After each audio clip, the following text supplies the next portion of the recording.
야, 진짜 오랜만이다. 너 그동안 뭐하고 지냈어? 이 지집에 어떻게 연락 한 번 안 할 수가 있니? 미안한데 누구더라? 내 핸드폰에 번호가 저장이 안 되어 있는 것 같은데 대학교 때 같은 과였나? 진짜 섭섭하다. 어떻게 나를 까먹을 수 있어? 나 설이야, 곽설이. 우리 고등학교 때 같은 반이었잖아. 아, 그 곽설이? 그래, 진짜 오랜만이다. 그동안 잘 지냈고? 그럼 나야 잘 지냈지. 너는 어떻게 지냈어? 결혼은 했고? 난 작년 가을에 결혼해서 지금 한참 신혼이야. 근데 정말 의외다. 너한테 연락이 올 줄은 몰랐어. 우리가 고등학교 2학년 때 같은 반이었나? 1학년 때 같은 반이었나? 난 너랑 친하다고 생각했는데 너는 아닌가 봐. 뭔가 아쉽네. 벌써 나를 다 잊어버린 거야? 우리가 2학년 때 같은 반이었지. 내가 너를 어떻게 잊어버리겠어? 너가 반장까지 했었잖아. 그렇지, 내가 반장을 했었지. 그건 그렇고. 사실 나 얼마 안 있으면 결혼하잖아. 오랜만에 연락했다고 오해하지는 말고 너가 꼭 내 결혼식에 와줬으면 해서. 아, 결혼하는구나? 그래, 알겠어. 초대해줘서 고마워. 고맙긴. 고등학교 동창들 오랜만에 볼 수 있어서 기대된다. 아무튼 내가 조만간 다시 연락할게. 그래, 알겠어. 이 친구에게 결혼식 초대를 받고 난 뒤 저는 한동안 손발이 덜덜 떨렸습니다.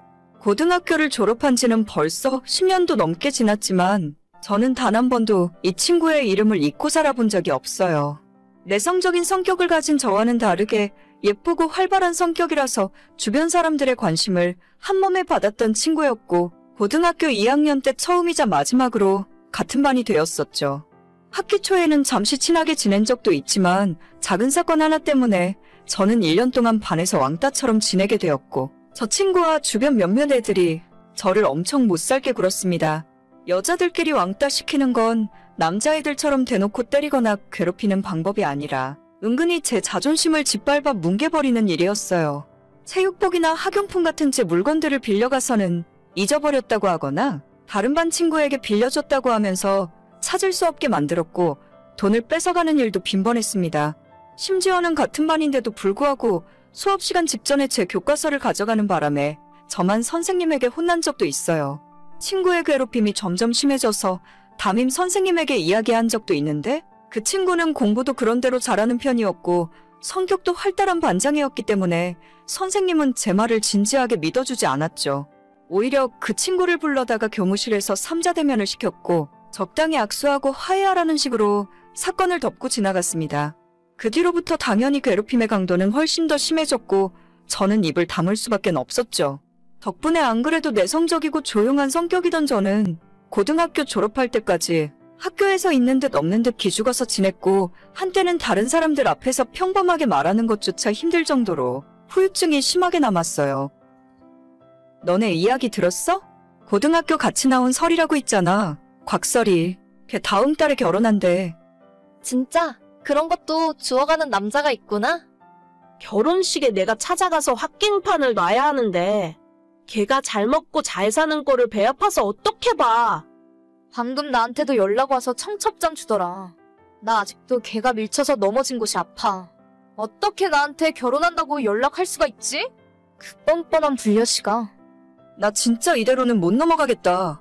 우리는 아직도 걔 때문에 힘들고 스트레스 받으며 사는데 자긴 다 까먹고 결혼식 오라고 초대를 할 수가 있어. 나 그 결혼식 갈 거야. 가서 뒤집어 놔야 직성이 풀릴 것 같아. 야, 그럼 우리 이렇게 한번 해볼까? 그 친구들 3명은 대학에서 친해졌어요. 고등학교 시절엔 다들 조용한 성격이라 서로의 존재를 모르고 지냈지만 같은 대학 다니면서 만나게 되었고 우리 모두는 한 가지 공통점이 있었습니다. 설이를 비롯한 당시 고등학교의 일진 애들한테 괴롭힘을 당하고 반에서 왕따를 당한 적이 한 번쯤은 있었다는 사실이에요. 그 무리들이 일반 학생들을 괴롭히면서 돈과 물건을 뺏고 때리고 모욕을 주는 일이 너무 흔했기 때문에 대부분의 친구들은 걔네들에게 원한 하나씩은 품고 있었거든요. 아마 자기는 즐거운 학창시절이었으니 저희 같은 피해자들이 어떤 기분으로 지금까지 살고 있었는지 전혀 기억도 못하고 알고 싶지도 않았겠죠. 자긴 잊어버렸어도 당한 우리들은 한날 한시도 그 이름들을 잊어버린 적이 없습니다. 한때는 예쁘장하게 생긴 설이가 연예계에 데뷔하기를 바랬던 적도 있어요.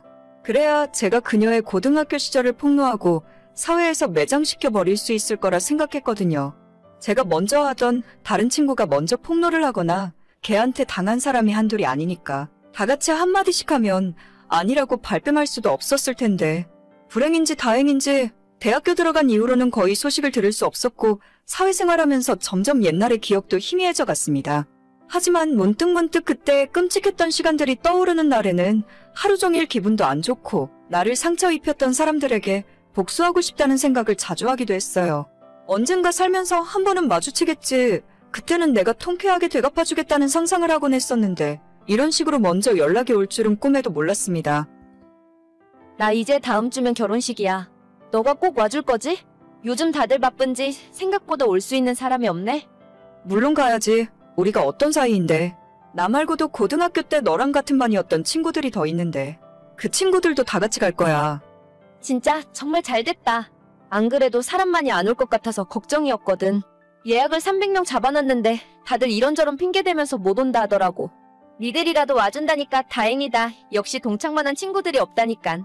거기 밥 맛있는 데니까 꼭 다 같이 와서 밥 먹고 가. 알았지? 그래. 나 일부러 주말에 시간도 빼놨어. 우리 반 반장 결혼식인데 없는 시간도 만들어서 가야지. 고마워. 그날 꼭 와서 사진도 같이 찍자. 10년 만에 보는데 얼굴 안 까먹었지? 그래. 다음 주에 보자. 그렇게 저는 친구들과 함께 넷이서 서리의 결혼식이 열리는 예식장으로 찾아갔습니다. 신부 대기실에서 한껏 드레스를 차려입은 서리와 함께 사진도 찍고 마음에도 없는 축하 인사를 전했어요. 서리는 우리들을 전혀 못 알아보는 눈치였지만 고등학교 때 동창이었다고 하니까 억지로 웃으면서 반갑게 맞이해주더라고요.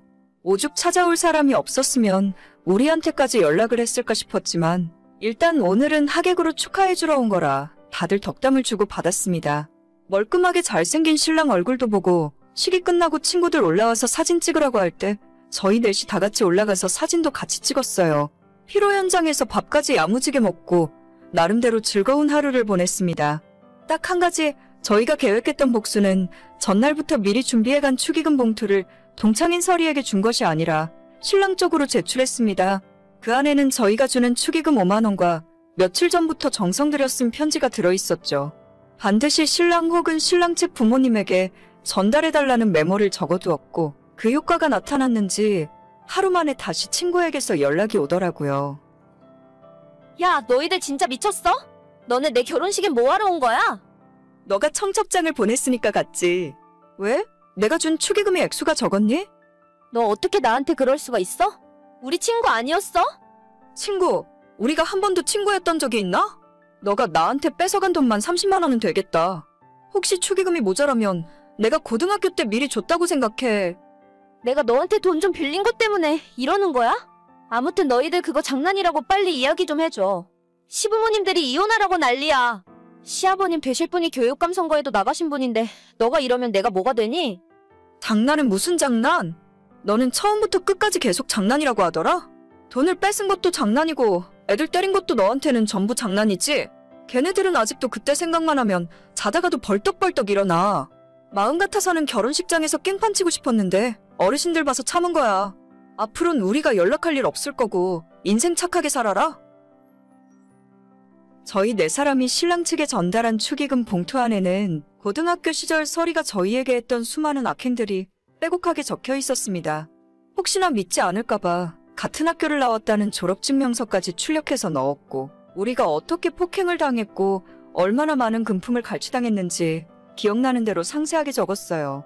모범생인 척 뒤로 호박씩 가면서 술과 담배를 하고 옆 학교 남자애들 만나서 놀던 이야기까지 서리는 기억하지도 못할 과거의 모든 사실들을 다 고발하는 내용의 편지였죠. 친구들 중 한 명이 옛날 이메일을 뒤져서 그 시절을 증명할 수 있는 사진들을 찾아냈고 그 사진들까지 다 출력해서 편지에 넣었습니다.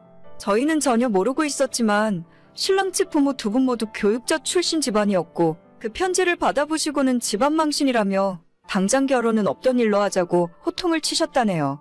교육감 선거에 또 나가실 생각인 것 같은데 집안에 학교폭력 전과가 있는 며느리가 들어오면 참 볼만하겠구나 싶더라고요. 결국 제 친구는 신혼여행 비행기도 타보지 못하고 이혼하게 되었습니다. 정확하게 이야기하자면 혼인신고조차도 하지 못했으니 파혼이라 하는 게 맞는 말이겠죠? 그 뒤로도 몇 번 더 서리에게 연락이 왔었지만 전부 답장하지 않았어요. 결혼식에 갔던 친구들 모두 그녀를 차단했고 앞으로 어떤 연락도 받을 생각이 없습니다. 아무리 그래도 10년 전 일로 파혼까지 시킨 건 너무한 거 아니냐고 하실 수도 있는데 저희는 지난 10년 동안 발 뻗고 편하게 살지 못했어요. 같은 반 친구를 때리고 괴롭혔던 그 친구는 지금까지 아무 죄책감 없이 편하게 살다가 본인이 했던 행동을 다 잊어버리고 뻔뻔하게 연락했다는 게 너무 화가 납니다.